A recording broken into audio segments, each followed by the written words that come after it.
соған да дайындаймыз как раз таки. Өзіңіз енді былай жазып көрдім дедіңіз, бірақ енді киноға мысалы мынау университет талап ететін сценарийлерді әлі таныспадыңыз олар бойынша, иә? Жоқ, әлі ондан опытым жоқ. Енді мынау шығармашылық емтиханда сценарийді толыққанда профессионалды тұрғыда жазып шығу керек, режиссерлық форматта ше. Оны енді кәдімгі шынайы режиссураның майталмандары ғана бөлісе алады, немесе сізге мынау уже сол университетте жұмыс жасайтын адамдарға үйрену керек болады да, өйткені тақырыптарын біліп аласыз солай.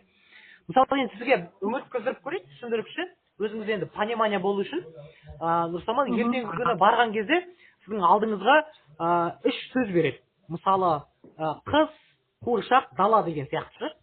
И сол үшеуіне 3 сөзге қарап, сіз 30 минуттың ішінде сценарий жазып беруіңіз керексіз ғой, киноның ше.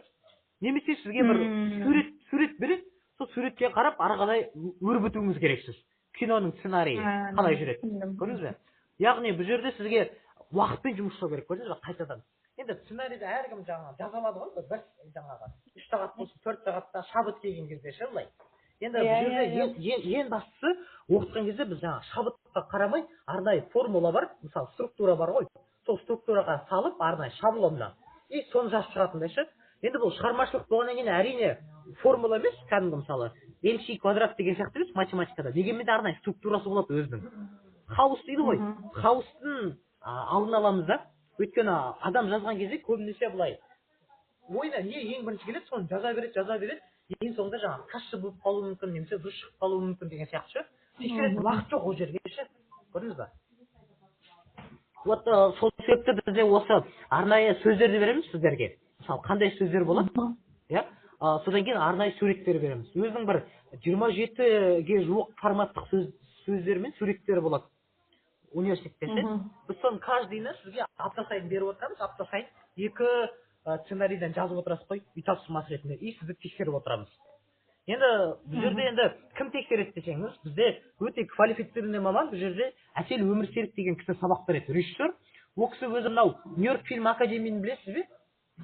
Иә. Вот сол Америкада ең мықты академияда режиссура бағытын оқып келген кісі. Өзі мынау Германияда, Японияда, Албанияда кино фестивальдардың несін орын алған кісі ғой. Режиссер ретінде. Өзі былай нелер өте мықты. Мен сізге WhatsApp-ыңызға олардың регалияларын жіберем, оқытушылардың. Мынау ең үздік әйел режиссер деген номинацияға ие болған былтырдың 25-ші жылы. Сол кісіден үйрететін болады арнайы. Бұл кісі өзі көрдіңіз бе? Режиссер кісі. Және де бұл кісі мынау Шабыт университетінің бұрынғы деканы. Шабыт Астанадағы университет бар ғой. Иә. Сол себепті біз арнайы методика жасаған болатын, чтобы университет форматына қылдырып жасайтындай, және де шынымен режиссер кісінің майталманның опыт ретінде қосып сізге үйрететіндей сабақтары ше. Бұл жерде енді сіздерге бірінші мен екінші кезең түсінікті болып қалды ма? Уже көзіңіз былай түсініп ашылып дегендей ше. Түсінікті, иә. Вот.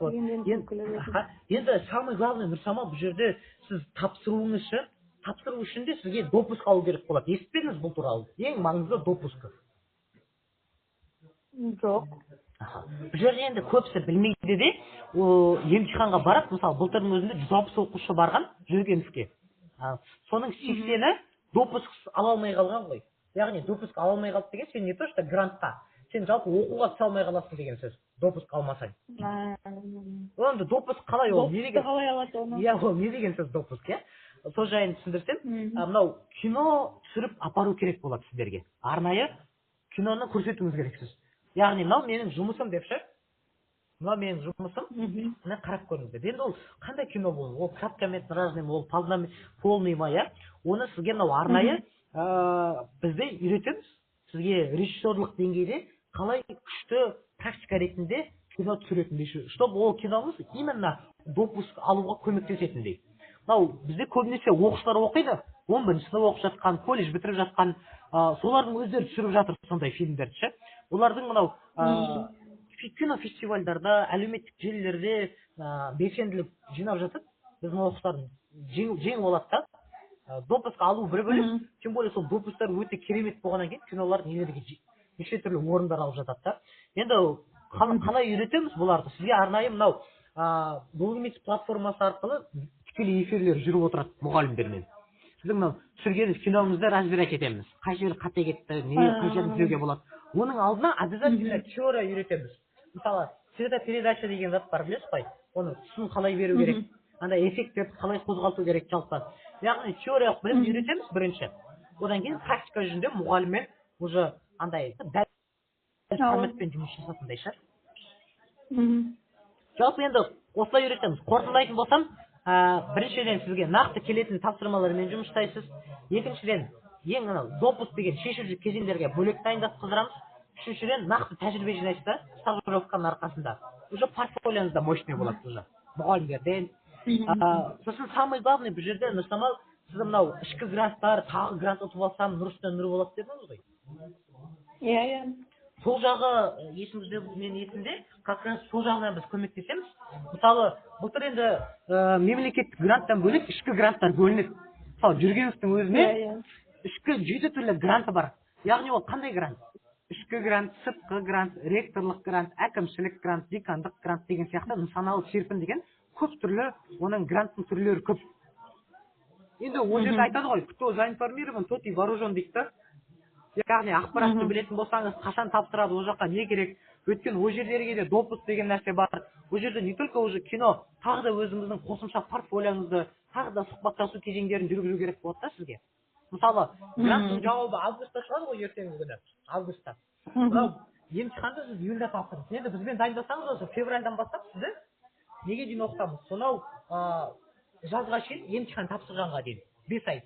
Одан кейін бізде сопровождение по документации, яғни ертеңгі күні августта ішкі гранттарға тапсыртамыз. Өйткені августтың 7-8 гранттың жауап шықса, оны 10-ына дейін тапсырып үлгеру керек, тағы да басқа гранттарға ше. Вот соларға біз тапсыртамыз ғой. Мысалы сізде мынау Мынандай сұрақ қояйыншы енді сізге. Жалпы нақты осыған дайын болу үшін неше уақыт дайындалу керек, қанша уақыт керек? Негізі 4-5 айдың ішінде толық үйреніп шыға алады оқушы. 4-5 айдың ішінде. Полностью. Өйткені бізде мынау Қазақстан тарихында үйретеміз ғой сіздерге. Мысалы сіздерге енді мысалы біз Қазақстан тарихын үйреткен кезде арнайы сатып алынған база бар. 8000 сұрақ. Осы сұрақтар шығармашылық ұбт-да келеді деген. Біз енді кітап бойынша, мектеп программасы бойынша емес, қосымша осы базамен үйретеміз. Өйткені 4-5 ай қалды, үлгермей қаласыздар, кітаппен 5 жылдың несін үйреніп жүр, материалдарын. Сізге арнайы ең жиі кездесетін деген сұрақтарды үйретеміз да. Одан кейін ең жиі кездесетін сұрақтардан кейін уже редкий кездесетін сұрақтарды үйретеміз, чтобы жоғары нәтиже жинау үшін. Қанша болады соны айтып кетсеңіз? Жалпы енді бағасы жағынан осы біздің толыққанды бізде 2 пакет бар негізі. Осы емтиханға дайындық пакетіміз бар, стажировкасымен, сопровождениесімен, және де ұбт-ға қосылып, яғни микс пакеті бар. Бізге қайсысы сәйкес келеді негізі? ұбт-мен қосылып алынған дұрыс па? Жоқ, жаңа бірінші айтқаныңыз келетін сияқты. Тек емтиханға, иә? Иә. Енді тек емтиханға дайындығымыз бізде осы 4 ай бойы бірінші, екінші, үшінші допуск кезеңіне дайындығымыз толыққанды бағасы 362 мың теңге болады. 362 мың да? Анда енді қызық болып жатса, тарихпен қосып алсаңыз 392 мың теңге болады ғой, арасы 30 мың көрдіңіз ба? Енді аптасына неше сабақ болады, қалай болады соны айтыңыз, график қалай? Бізде аптасына 6 рет болады сабақтарымыз.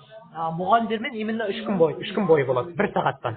Онлайн да? Иә, онлайн форматта, тікелей эфирде, Google Meet'пен. Ал қалған 3 күнде теория үйренесіз ғой, сабақтармен ше мынау, теория. Енді сізде қазір жұмысыңыз бар, неңіз бар ғой, график жағынан ойлап отырсыз, қалай келеді екен. Бізде сол жағынан өте жақсы жаңалық, онлайн болғаннан кейін мынау арнайы графикті былай қоямыз да, сізге қашан удобно болады сабаққа кіру, сол бойынша группаларға қосамыз. Мысалы, сабақ неше уақыт алады? Сабақ өзі именно мұғаліммен 1 сағат алады ғой. Енді күрделігіне байланысты 1 сағат сондай болады ғой. Ал енді мысалы өзіңіз бос болады ғой. Индивидуальный емес, не да? Групповой да, сонда получается? Бізде групповой, жаңағы бір группада 10-15 қана оқушы отырады, и ол жерде индивидуальный үйретеміз ғой. Яғни сізге мысалы разбирать етеміз да сіздің тапсырмаларыңызды. Одан бөлек мына жерде 15 адамды үйренмейді ғой бір мұғалім. Ол жерде бір ғана мұғалім сабақ бермейді. Мен жаңа айтқаным бойынша, бізде негізі 3 маман жауап береді бір оқушыға. Біріншісі ол куратор деп аталады. Яғни куратор дегеніміз сол өзі сол жүрген істе оқып жатқан, осы мамандық бойынша уже үйреніп жатқан оқушы, студент сол жерде жүріп жатқан. Сол кісі сізге полностью жауап береді. Жаңа сабаққа қашан кіресіз, сабаққа кірмей жатсаңыз хабарласып, жұмыстарын тексеріп дегендей ше тапсырмалар береді.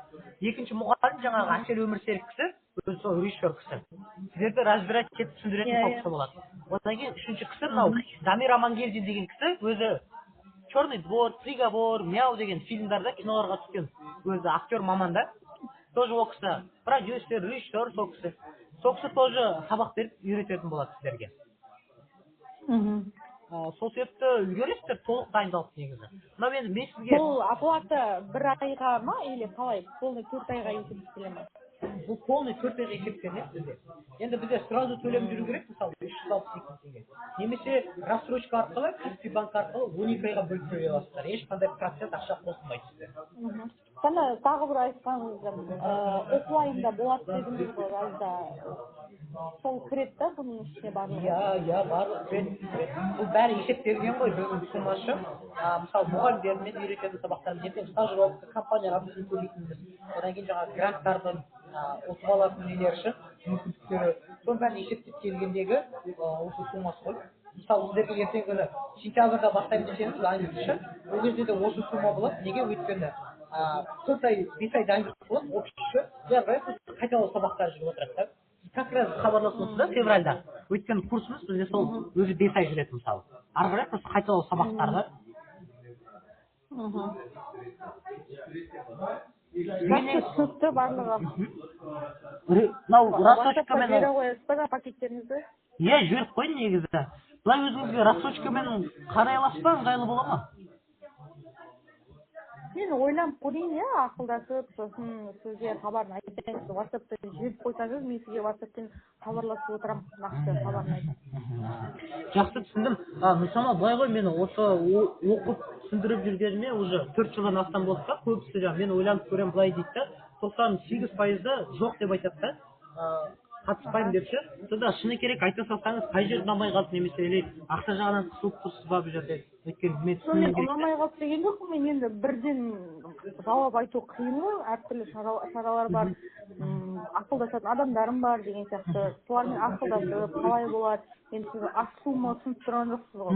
Бұл үлкен сумма, оны қалай табуға болады деген сияқты жолдарды қарастырып, сосын барып мен сізге жауабын айта аламын. Бірден я дей алмаймын да, қазіргі жағдайға байланысты. Иә, бұл жағынан да түсінемін әрине. Жаңағы сумманы ойластырып көру керек, қалай ала аласыз. Сол жағынан мынау түсіндіріп жүрсем, рассрочка жағы өзіңізге бере ме негізі, өзіңізге алатын болсаңыз?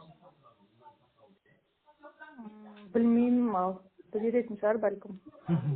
Олай болса онда мен сізге ақпараттарды жіберейін. Договорымыз бар, біздің коммерческий предложение, қанша пайыз оқушымыз грантқа түсті деген сияқты.